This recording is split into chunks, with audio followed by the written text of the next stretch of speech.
Welcome to this explainer. Today, we are absolutely tearing down 2,000 years of lies. We're going to break down the real Cleopatra. We're talking about a brilliant polyglot, a master strategist, and a political survivor that history textbooks completely ignore. And I'm joined by my co-host, who is, quite frankly, about to have their mind blown.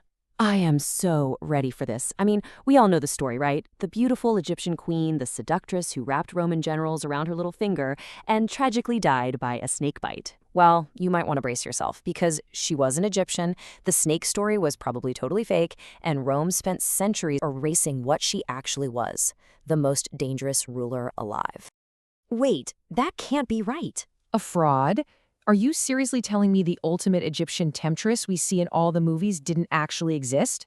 That popular image we've all been sold, it's literally a masterful piece of ancient propaganda. Before we even get into Julius Caesar or Mark Antony, we have to look at her bloodline. Because the woman ruling Egypt, the one sitting right there on the throne of the pharaohs, was hiding a massive secret about her true heritage. And once you know what it is, every single move she makes suddenly makes complete sense. Here's the truth. Cleopatra didn't have a single drop of Egyptian blood in her veins. She was actually Greek Macedonian. Seriously? No Egyptian blood at all? None whatsoever. She was the last active ruler of the Ptolemaic kingdom. Her ancestor was Ptolemy I, literally one of Alexander the Great's top generals. When Alexander died back in 323 BCE, Ptolemy took over Egypt. So for nearly 3 centuries, her family ruled Egypt not as native Egyptians, but as an incredibly exclusive Greek Macedonian elite. They even brought over this wildly disturbing tradition of brother-sister marriage, just to keep their bloodline purely Greek. For almost 300 years, her dynasty ruled from Alexandria. But, as the ancient historian Plutarch noted, they couldn't even be bothered to learn the language of the people they were ruling. Wow. Okay, that is the literal definition of out of touch. Exactly. But Cleopatra, she was completely different. She was a strategic genius. She was the very first ruler in her entire family's history to actually sit down and learn the Egyptian tongue. She participated in local religious ceremonies. She embraced their culture. Why? Because she knew that to survive, she absolutely needed the unshakable loyalty of her subjects. That's amazing. She was playing 3D chess from day one. But wait, didn't she still get exiled? She did, yeah. She took the throne around the age of 18 alongside her younger brother, but political factions eventually forced her out of Alexandria. So now, picture this. You have a teenage queen, outgunned, exiled, and desperate to reclaim her kingdom. At the same time, the Roman Empire is expanding, and their most famous general has just arrived in Egypt. How far do you think she's willing to go to survive? Because her very first move is going to change world history forever. Okay, nobody talks about this. 52 and 21. That is a massive age gap. Right? That is Julius Caesar, age 52, and Cleopatra, age 21, when they first met. Caesar was literally the most powerful man on earth at that moment, having just won his own civil war. He arrived in Alexandria looking to collect a massive financial debt that Egypt owed to Rome. Cleopatra, meanwhile, needed Roman military backing to crush her brother's faction and get her throne back. But she couldn't just walk up and knock on Caesar's door. Her brother's army had Alexandria completely blockaded. This is where she gets rolled up in the carpet, right? Like the ultimate dramatic entrance. Actually, that famous hidden in a bed scroll or carpet story, highly debated by historians, and honestly likely a complete myth. The reality is far more hardcore. She abandoned her troops, secured a small boat, and snuck through a hostile military blockade in the dead of night.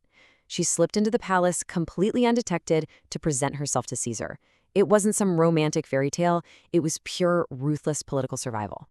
Whoa, so she risked her life sneaking through enemy lines just to strike a deal?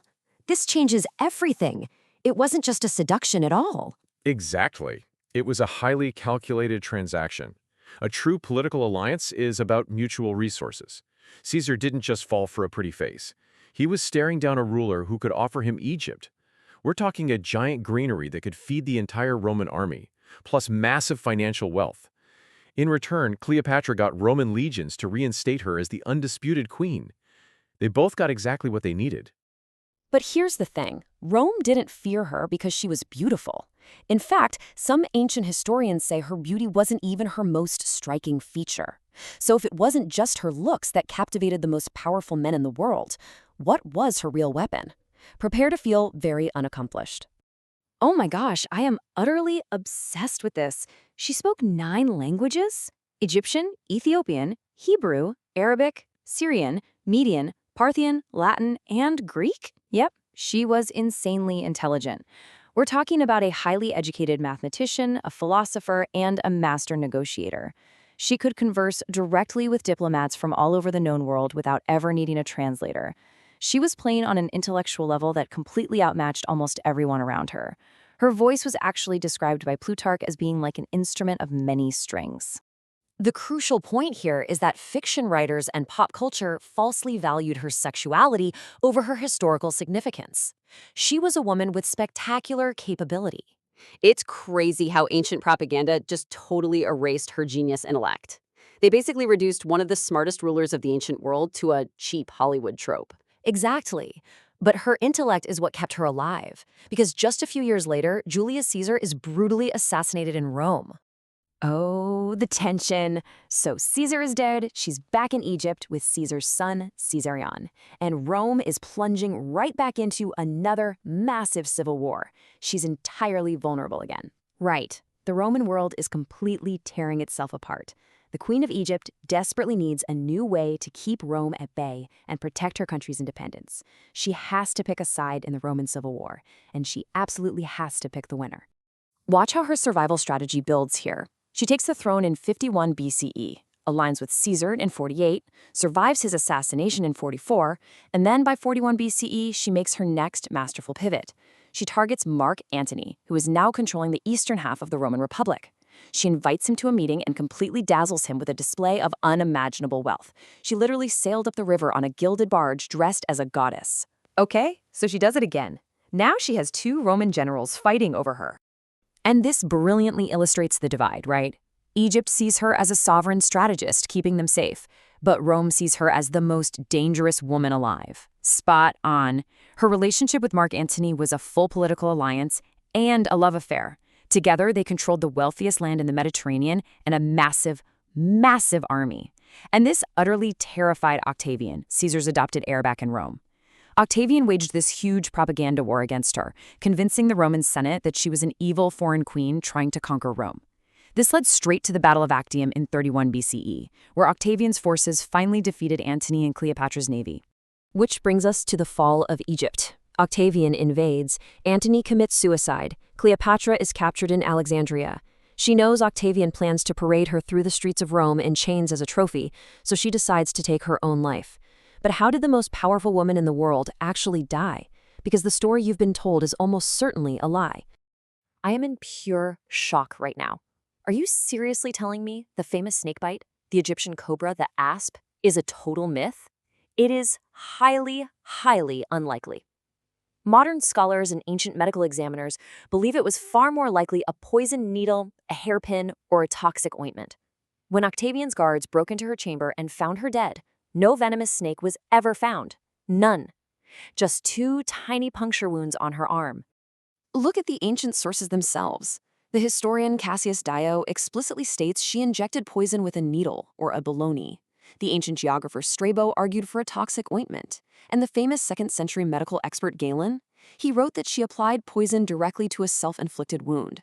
The whole snake biting her breast story, it was a theatrical lie designed to fit a very specific narrative. But why? That's the million-dollar question. Why would Rome spend centuries lying about a snake? Why make up this bizarre, exotic animal death? Because Octavian needed a narrative he could control.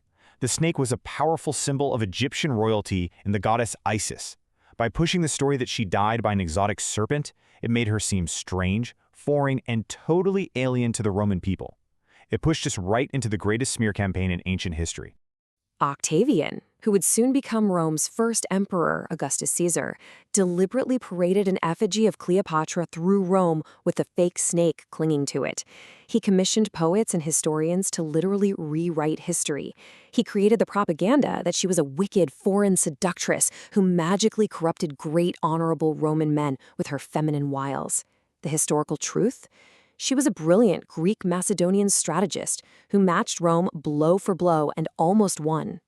Oh man, this makes so much sense. It was a massive cover-up. Rome simply couldn't admit that their glorious masculine empire was nearly brought to its knees by an incredibly intelligent, multilingual woman. So they just erased her true legacy forever. They entirely replaced her intellect with a caricature. They couldn't defeat her mind in the history books, so they attacked her morality. They turned a philosopher queen into a villainous temptress. Which leaves us with this final, provocative thought. Have we been blindly reading Roman propaganda for 2,000 years? Every movie, every play, every painting of the beautiful queen and the snake, it's exactly what Augustus Caesar wanted you to see. The real Cleopatra wasn't just a survivor, she was the sovereign strategist of the ancient world. Thanks so much for joining us on this explainer. And hey, if you thought this was wild, make sure to join us next time when we uncover the explainer on the queen who actually defeated Rome. You absolutely won't want to miss it.